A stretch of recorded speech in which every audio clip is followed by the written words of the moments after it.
Daniel Pierce was the kind of man people envied. A 45-year-old self-made millionaire, he owned Pierce Tech, a software company in Seattle. His mansion on the outskirts overlooked the lake, his cars gleamed like mirrors, and his name commanded respect.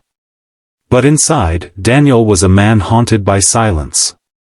His wife had died in a car accident 5 years ago, leaving him with an emptiness that no amount of money could fill. That's when Maria Alvarez, his maid, had come into his life.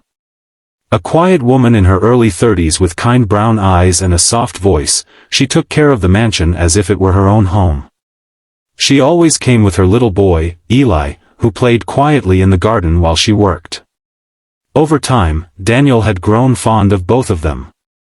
Eli's laughter filled the halls that once felt like a tomb, and Maria's gentle presence softened the edges of his grief.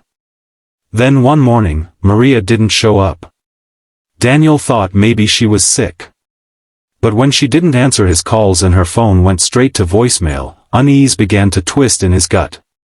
By evening, he drove to the small apartment she rented downtown. The landlord, a grumpy old man, shrugged when Daniel asked about her. She moved out yesterday. Left without paying rent. Said she was going back home. Back home? To where? No idea. Took that kid of hers and vanished. Something didn't add up. Maria wasn't the type to just disappear. She was honest, hardworking, and she adored her son. That night, Daniel barely slept. Something deep inside whispered that she was in trouble. Chapter 2, The Search. The next morning, Daniel started calling hospitals, shelters, any place she might have gone. No record. No trace. By evening, he drove around the poorer parts of the city, showing her photo to street vendors and gas station attendants. Most shook their heads. Until one man, a thin, weary attendant, nodded. I saw her, he said. 2 nights ago. With a kid. They were begging for food near the dumpsters back there. Daniel's blood ran cold. Are you sure? Positive. She looked sick, like she hadn't eaten in days. Daniel grabbed a flashlight and ran behind the gas station. Rain began to fall, and that's when he heard it, a faint cry. A child's voice. And there, he found them. Maria was pale, weak, her lips trembling. Eli hugged her tightly, sobbing. Daniel dropped to his knees. Maria, it's me, Mr. Pierce. What happened? Why are you here? Her eyes fluttered open. Sir. I didn't want you to see me like this. He wrapped his coat around her and called 911. As the ambulance arrived, she whispered through tears, they came for me, because of him. Her eyes shifted toward her son. Daniel frowned, not understanding. At the hospital, doctors treated Maria for pneumonia and exhaustion. Eli sat by her side, holding her hand, refusing to let go. When she finally woke the next morning, Daniel was there, waiting. Maria, he said softly, you've been with me for 3 years. Your family. Please tell me what's going on. Tears rolled down her cheeks. She hesitated, then whispered, you deserve to know the truth, sir. Eli isn't just my son. Daniel blinked. What do you mean? Chapter 3, The Truth That Broke His Heart. Maria took a shaky breath. 5 years ago, before I came to work for you. I worked as a nurse in a private clinic. Your wife, Angela, was brought there after her car accident. She was pregnant, sir. Daniel's heart stopped. Pregnant? She gave birth to a baby boy. But she didn't make it. And the baby, he was taken away. Daniel's voice cracked. What are you saying? I was told both died in the crash.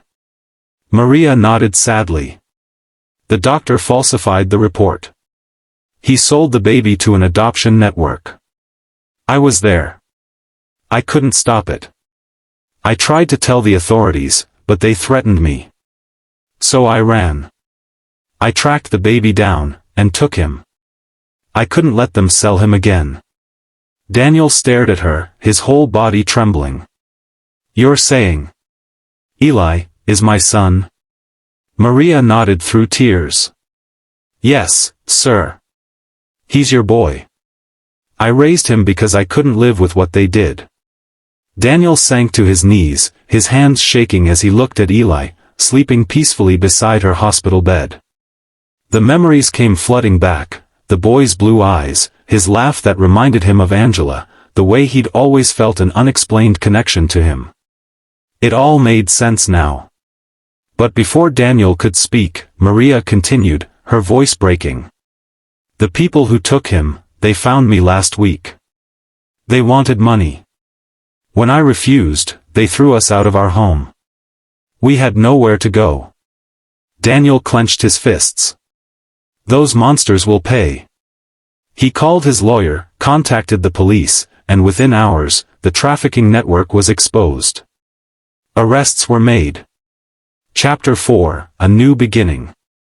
2 weeks later, Maria was discharged from the hospital.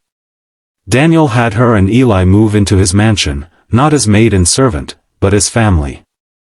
One morning, Eli ran into Daniel's study, holding a toy airplane.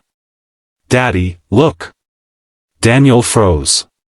What, did you call me? Eli smiled shyly. Mommy said you're my real dad. Is it true? Daniel's eyes filled with tears. He knelt down, pulling the boy into his arms. Yes, Eli. It's true. And I'll never let you or your mom suffer again. Maria watched from the doorway, tears streaming down her cheeks. Daniel looked up at her and said, You saved my son's life. You saved my life, Maria. I can never repay that. But she shook her head. You already have, sir. You gave him a future. Chapter 5, The Twist That Ties Back to the Hook. That night, Daniel returned to the dump behind the gas station, the place where he'd first found them. He stood there in the rain, staring at the spot where his maid had almost died with his son in her arms. He realized something that broke him and healed him at the same time. In that filthy, forgotten corner of the city, he had found the two people who gave his life meaning again. He whispered, If I hadn't gone looking that night, I would have lost them forever. Then he smiled faintly through tears. Sometimes God hides miracles in the darkest places. As he walked back to his car, he took one last look at the old gas station lights flickering in the rain, and felt peace for the first time in years.